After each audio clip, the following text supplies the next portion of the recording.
सभी को मेरा नमस्कार जी। आज का अनुभव मेरे जीवन में घटी हुई घटना है, मेरा खुद का अनुभव है। इस वीडियो बनाने का उद्देश्य यही है कि जो गलती मुझसे हुई है वो गलती आप सेवक भाई ना करे, इसीलिए मैं इस अपना अनुभव आपके सामने साझा कर रहा हूँ। एक बार हमारे गांव में सेवक सम्मेलन था। सेवक सम्मेलन में कार्यकर्ता जी ने सभी सेवक सेविकाओं को बताया था कि सम्मेलन के जिस दिन सम्मेलन रहेगा उस दिन कोई भी सेवक सेविका गांव नहीं जाएगा और पूरा का पूरा योगदान अपना सेवक सम्मेलन में देगा। तो कार्यकर्ता जी ने सभी को बताया था, पर्सनली मुझे भी बताया था कि तुषार तुम कहीं मत जाना, सेवक सम्मेलन में उपस्थित रहना, अपना सहयोग देना। उसी समय मैंने कार्यकर्ता जी को बताया था कि गुरुजी ठीक है, मैं कार्य सम्मेलन में आऊंगा और अपना सहयोग भी दूंगा। पर जब सेवक सम्मेलन आया तो उस समय मैं कई दूसरे गांव में था, तो मेरा आना तो हो सकता था लेकिन मैं नहीं आया। शायद उस समय मुझे सेवक सम्मेलन की चर्चा बैठक का महत्व पता नहीं था।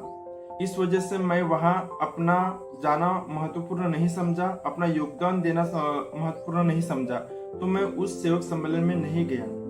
किसी भी सेवक सेविका के लिए सेवक सम्मेलन में उपस्थित होना बहुत बड़ी सौभाग्य की बात है, और वहां पर रहकर जो ज्ञान, और क्योंकि सेवक सम्मेलन में की चर्चा बैठक जो होती है वो एक भक्ति होती है, एक साधना होती है। वहां उपस्थित रहने मात्र से आदमी के विचारों में क्रांति आती है, आदमी के आत्म विचार और शुद्ध हो जाते हैं। तो मैं उस कार्यक्रम में उपस्थित नहीं हुआ, इसमें हानि मेरी ही हुई क्योंकि उतना, और वो कार्यक्रम मेरे खुद के गांव में था, तो मैं तो नहीं गया। लेकिन कार्यक्रम के 2 दिन बाद मैं गांव चला गया। गांव जाने के बाद कार्यकर्ता फिर से मुझे मिले और उन्होंने कहा कि तुषार तू क्यों कार्यक्रम में उपस्थित क्यों नहीं हुआ। उसका जवाब मेरे पास कुछ नहीं था, मैं चुप रहा और घर चला गया।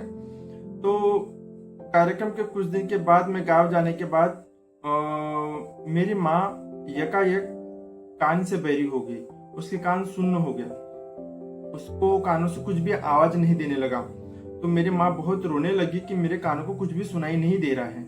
तो सब लोग, घर के लोग चिंतित होने लगे और हम लोग डॉक्टर के पास ले जाने लगे।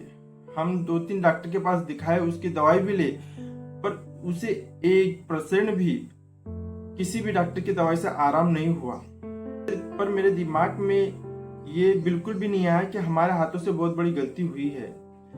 पर जब मेरी माँ को दवाई चल रही थी तो हमको लगा कि दवाई से ठीक हो जाएगा। फिर भी 2 दिन हो गए, 3 दिन हो गए, माँ को एक भी आराम नहीं हो रहा था। तो फिर से एक दिन हमारे घर में कोई नहीं था, मेरी माँ बहुत रोने लगी और मुझे कहा कि बेटा मेरे को डॉक्टर के पास फिर से लेके चल, शायद तो कोई अच्छे डॉक्टर के पास लेके चलेगा तो मेरे कान को फिर सुनाई देगा।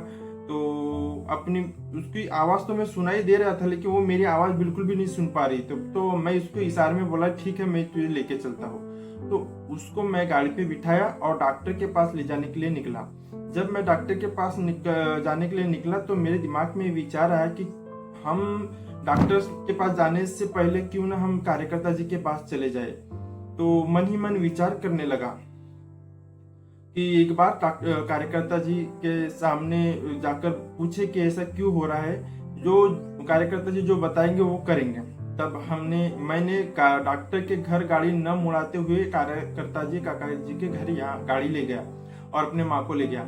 वहां जाने के बाद मैं कार्यकर्ता जी काका जी से बोला मैं कि मेरी माँ को 3-4 दिन से कान सुन्न हो गया, उसको कुछ भी सुनाई नहीं दे रहा है और आवाज नहीं आ रही है और ये बहुत रो रही है उसको आवाज न आने की वजह से। तब कार्यकर्ता जी ने कहा कि तुषार तुमसे बहुत बड़ी गलती होगी। तो मैंने कार्यकर्ता जी से कहा कि मुझसे क्या गलती हुई कार्यकर्ता जी। जब अपने गांव में, खुद के गांव में सेवक सम्मेलन हुआ, किसी भी गांव के सेवक के लिए बहुत बड़ी बात होती है कि खुद के गांव में सम्मेलन हो और वहां उपस्थित होना बहुत बड़े सौभाग्य की बात होती है। तेरे खुद के गांव में सेवक सम्मेलन होने के बावजूद तू खुद के गांव में नहीं रहा, खुद के गांव के सम्मेलन में सहयोग नहीं दिया।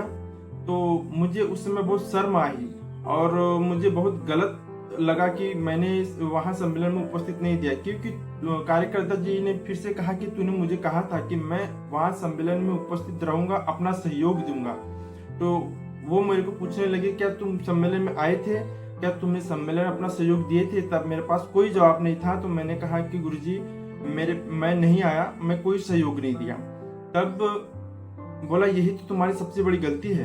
तो तुमने मुझे शब्द देके तुमने मेरे शब्दों का पालन नहीं किया और उन शब्दों को भंग किया। तो इस प्रकार से शब्द देकर मैं मुकर गया और कार्यक्रम में नहीं गया। मैं किसी भी सेवक सेवकाओं से निवेदन है कि अगर से कहीं जाने का हम शब्द देते हैं तो उसको पूरा करके ही छोड़ना, क्योंकि ऐसी परिस्थिति जो मुझ पर आई वो आप पर भी आ सकती है। तो कार्यकर्ता जी के को दिए हुए शब्दों को साधारण न समझे और कार्यकर्ता जी के हमको शब्द मिलते हैं उसको भी कोई साधारण न समझे, उसका परिपूर्ण रूप से पालन करें। तो इस प्रकार से फिर कार्यकर्ता जी से कहा कि मुझे क्षमा कीजिए एक बार, इसके आगे कभी ऐसी गलती नहीं करूंगा, मेरी माँ को किसी तरह से ठीक हो जाए। ये ठीक हो जाएगी बोले, बस तुम भगवान और बाबा को बैठकर अपने माँ के साथ योग मांगो बोले और क्षमा मांगो बोले। उसी क्षण मैं अपनी माँ को लेकर प्रतिमा के सामने बैठ गया और कपूर लगाकर मैंने भगवान और बाबा को अपने हाथ से हुई गलती की क्षमा मांगी और अपने माँ को लेकर घर आया। घर आने से पहले कार्यकर्ता जी ने बताया था कि तुमको 1 घंटे की तीर्थ बनाना है, 1 घंटे के अंदर में तेरी माँ की आवाज पूर्ण रूप से खुल जाएगी और उसे सुनाई देने लगेगा साफ साफ। तो मैं अपनी माँ को लेकर आया और तुरंत 1 घंटे की तीर्थ बना के दिया। तो सच में मेरी माँ को 1 घंटे की पहली तीर्थ में ही मेरी माँ को सुनाई देने लगा थोड़ा थोड़ा। तो फिर दूसरे तीर्थ बना के दिया तो दूसरे तीर्थ में उसको बहुत और अच्छा सुनाई देने लगा पूरा। फिर तीसरे तीर्थ में मेरी माँ को पूर्ण रूप से सुनाई देगा और इस प्रकार से डॉक्टर के पास जो पैसे खर्च होने वाले थे वो भी मेरे बच गए हैं।